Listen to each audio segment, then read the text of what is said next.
The night my mother-in-law told me I didn't belong, she was still fastening her earrings in the hallway mirror.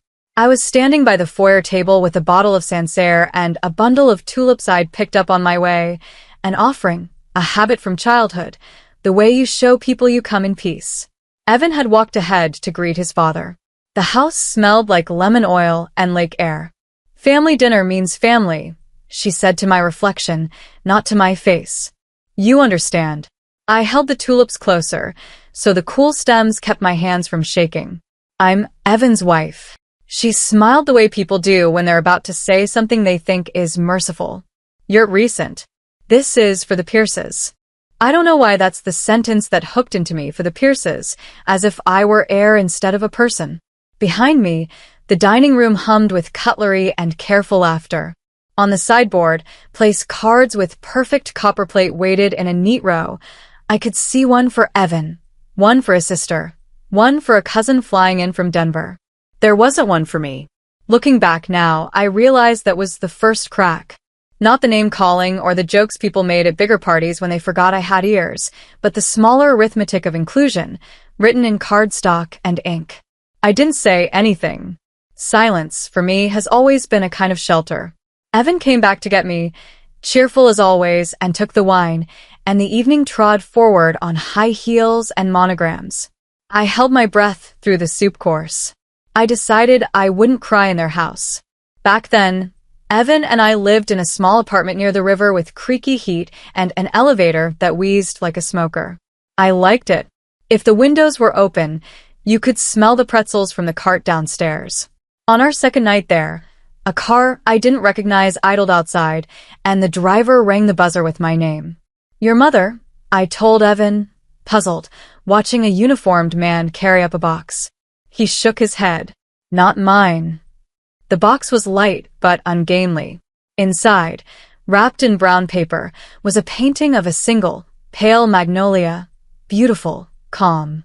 No note, just a small folded receipt tucked into the corner with a gallery stamp. The next morning my phone lit up. "Hope the magnolia finds you well. Proud of you. M." My mother, who hates sending texts, had signed with her initial. She and my father dislike fuss. Once, when I was 16, my father told me, "Good should be done in the quiet." He and my mother adopted me late, when they were already comfortable and already wary of what comfort can do to a person. I didn't tell the Pierces about my parents. Not because I was hiding them, but because I wanted to be seen without the halo and distortion that money casts. I wanted to know if love could stand on its own. When you grow up with a last name you were given halfway through your life, you become very careful about what you attach to it. Evan said his family would warm up. "They take a while," he told me, turning the magnolia over in his hands. "Once they see you're steady." "I am steady," I said. "I know." He kissed my forehead, already imagining the truce he would negotiate into being. Later that night, I decided I was done being silent about the small exclusions. I asked him, simply, to choose a table with 2 chairs when he sat down in rooms that were built for one. He said of course, and for a while he did. Our first formal dinner with them happened in a private room at a Gold Coast restaurant where the napkins had tiny embroidered anchors. Evan squeezed my hand under the table as his mother cataloged the wine list for the others like a docent. His father asked me where I'd gone to school. When I told him, he asked how I'd managed to afford it. He said it the way you'd ask how someone managed to scale a wall. "Scholarship," I said, "and a lot of cheap coffee." "Resourceful," he said, and took a sip like it cost him something. I wore my engagement ring on a chain around my neck then, close to the pulse but quiet. It wasn't a secret. It was a boundary, a small say in how visible I wanted to be. I watched the waiter pour water into thin glasses and listened to laughter ripple over a story I wasn't in. I told myself not being in the story was fine. I told myself time would do its slow work. A month later, we went to their anniversary party, a lakefront tent with a band and a signature cocktail named for her. I stood at Evan's side and smiled until my jaw hurt. Every time I tried to join a conversation, sentences slid around me like rain on wax. I learned how to hold a clutch in both hands so I wouldn't have to pretend to shake. When it was time for toasts, his father thanked everyone who's truly part of us. People laughed. Someone said something about how Evan had married his charity work. The laughter moved like a wave. I felt it pass through my dress and settle in my bones. That was the moment I knew something had changed. Not in them, in me. I set my glass down, found my coat, and ordered a rideshare. In the back seat, the driver asked if the party had been fun. I said it had been beautiful. Then I pressed 2 fingers to my eyelids and let myself feel ridiculous for crying in a stranger's car. When you spend years learning not to need, it is unflattering to catch yourself needing something as ordinary as a welcome. Evan came home later, tight and brittle. He said I'd embarrassed him. He said his parents had fielded questions, and what was he supposed to say? That I don't want to be laughed at, I said. That I have limits. He asked for an apology. I tried to explain I was past apologies that smoothed over the wrong thing. He slept in the guest room. We avoided each other in a polite, efficient way for a week, like roommates who only share utilities. The next Sunday, he said he wanted me to come to family dinner. It'll be easier if you're there, he said. He didn't say easier for whom. At the house, I stood again by the foyer table with the lemon oil and the lake air. My mother-in-law came down the stairs sleek as a blade. She looked at me as if I'd tracked something in. What are you doing here? It was almost funny, the repetition. We were invited. I invited my son, she said. This is a Pierce family dinner. I'm married to one, I said. I kept my voice level. When you've had your life described with labels orphan, lucky, saved, there is a new kind of pride in describing yourself in verbs. I learned. I worked. I stayed. She tilted her head. You're not of us. When my past is used as an insult, I feel it first in my palms, pins and needles like my hands are waking up. I thought, you are not new at cruelty. You are practiced. I thought, I do not have to be. Evan came over then with his helpless smile. He pressed folded bills into my hand. Just get a car, he said, keeping his eyes where his mother could see. Please. I didn't argue. I didn't make a scene. I put the money in my pocket because it would have been a performance to throw it on the floor. The driver came in 5 minutes. The tulips I'd brought leaned in a pitcher on the sideboard, bright and out of place.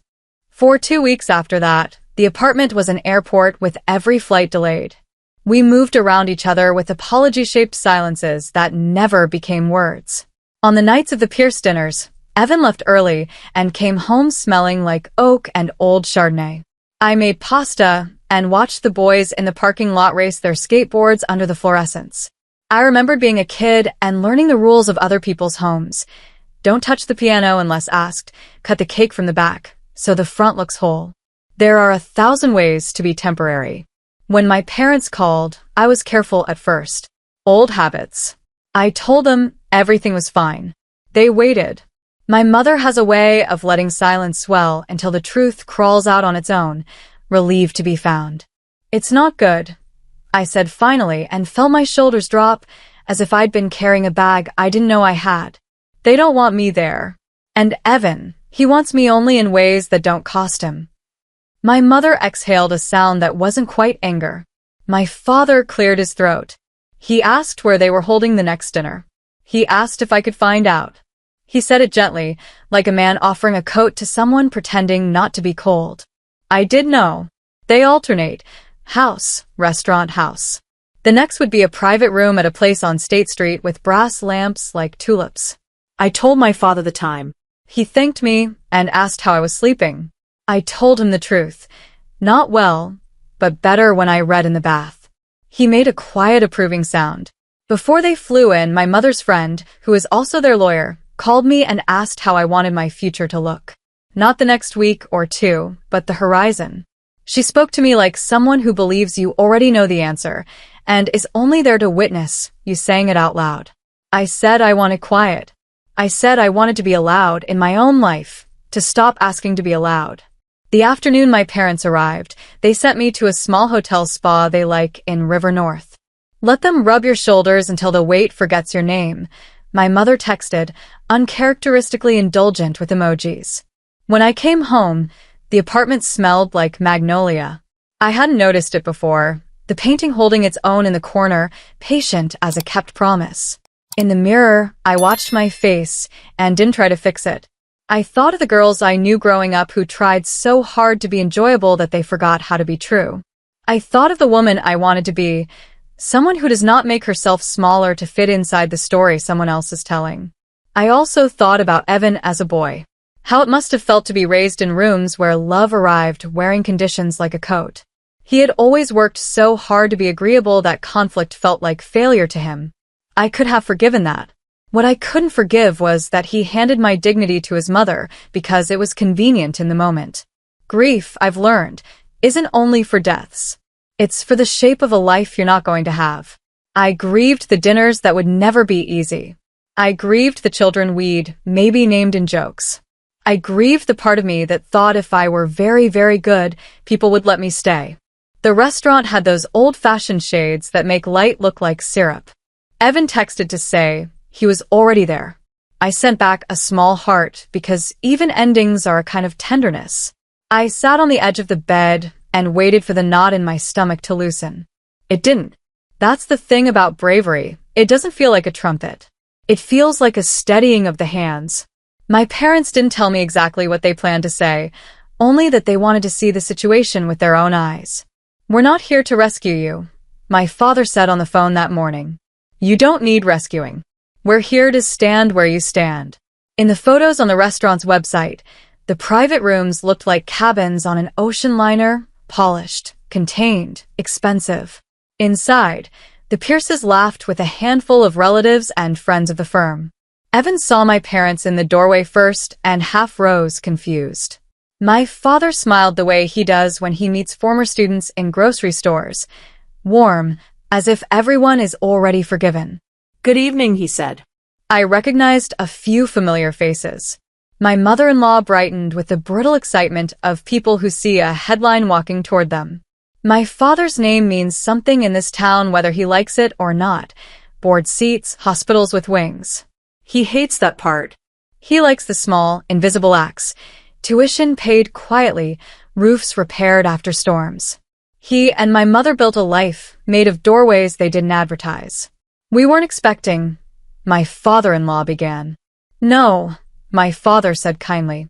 "You weren't." He glanced around as if determining where to put down a heavy bag. "I came to check on my daughter." Silence isn't always empty. Sometimes it's a room rearranging itself around the truth. My mother stood slightly behind him, hands folded, looking at me instead of them. When you've been loved well, being looked at like that in public is a kind of armor. My mother-in-law smiled a beat too late. "We didn't know," she said. If you had, my father repeated softly, and let the sentence end there. He took a thin envelope from his inside pocket and handed it to Evan. "She asked me to bring these, because the mail has been uncertain lately." Evan held the envelope like it might burn him. He didn't open it. He didn't have to. We'd spoken the night before, carefully, about the difference between love and approval. I told him I couldn't be both his wife and his compromise. He stared at the wall as if it might answer for him. He said he didn't know how to choose. "I'm choosing," I'd said, very gently. "For both of us." Now, in the tulip-lit room, I watched Evan place the envelope by his plate, as if it were a napkin. He didn't look at me. He didn't look at his mother either.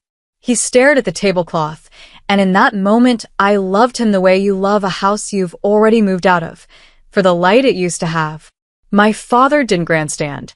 He didn't threaten. He thanked the room for the courtesy of a few minutes, and then asked the server for a glass of water, as if to prove we were all still human here. The conversation moved, slowly, around the edges. Someone asked my mother where they were staying in the city. "Near the park," she said, and left it there.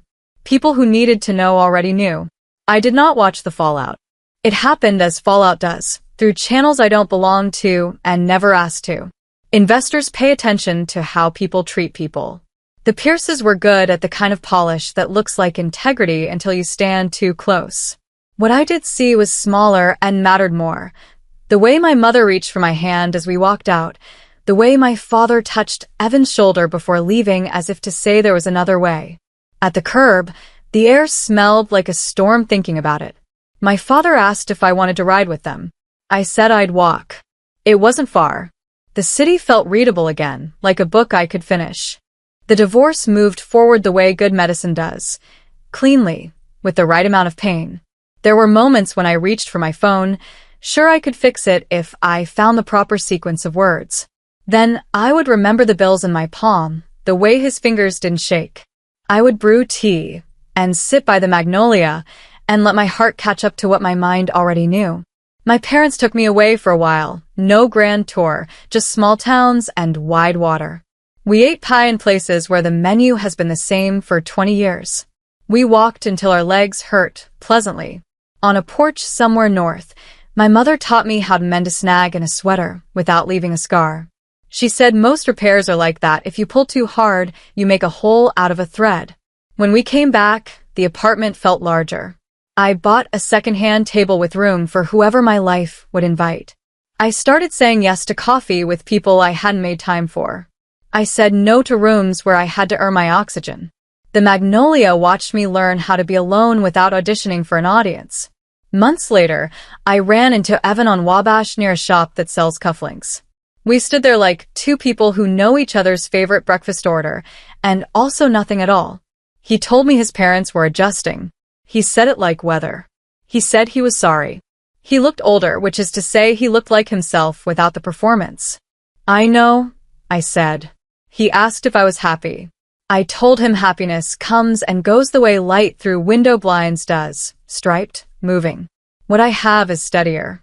On the walk home, the city smelled like hot pretzels and early rain.